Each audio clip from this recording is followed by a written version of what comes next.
Montel is exploring remarkable support services in Chautauqua County for veterans and first responders. He visited Homestead Stables, where a unique form of therapy is helping those with PTSD. Where we are today is the Homestead Stables, part of our Homestead retirement campus. The horses play into our care and services with the veterans in a couple of different ways. One is that we are working with the Constance Project to provide opportunities for veterans with PTSD and other issues to experience some therapeutic programming through horses.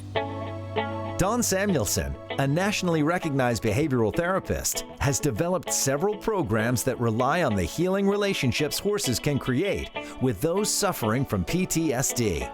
Don, it's so good to meet you. It's great to meet you as well. Sit down, let's chat for a second. Thank you, thank you. Please, for sure. The whole idea of PTSD touched you and your family in a very personal way, did it not? It did. My mother passed away when I was a young child, about 8 years old. My father underwent a gender change, so that kind of got my direction towards watching behavior at a very young age. And then your sister, right? Constance Davenport was an Air Force veteran. She was. Who committed suicide herself. She did. And we live at a time right now where the numbers are still 20 veterans a day committing suicide across America. Those that have been in combat and those who haven't been in combat. Yes, yes. So what made you decide to connect equine psychotherapy to supporting veterans? I looked at it that my sister committed suicide. I didn't look at her as a veteran. She was my sister. And I started working with a lot of people that were veterans. And I realized that this type of therapy helps people with PTSD.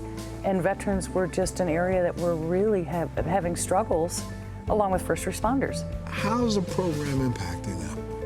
I think what it does is helps them to realize that they have an emotional code and that the emotional code can be removed and set aside in order to start to communicate with other people or to deal with their family issues. It'll always be a part of who they are. However, it doesn't have to become their identity. And we can start to teach them to recognize triggers, and the horses end up helping them to work through that. It's a tool. Okay, keep walking. Send her off a little faster. Okay, now see the drama?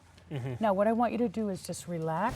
Mental health in general, it's difficult for them to address it, sometimes admit it. But once they walk in the door and they realize that these 1,500-pound horses, they have this magic, this connection, and the horse knows instantly that there's an issue.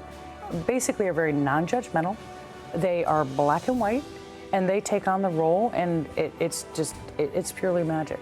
Well, thank you so much for what you do. Thank you. I think this is something that shows again that Chautauqua County is giving back and giving back in a big way. It's pretty amazing. Yes, ma'am. Thank you so much. Thank you very much. Thank you, for sure.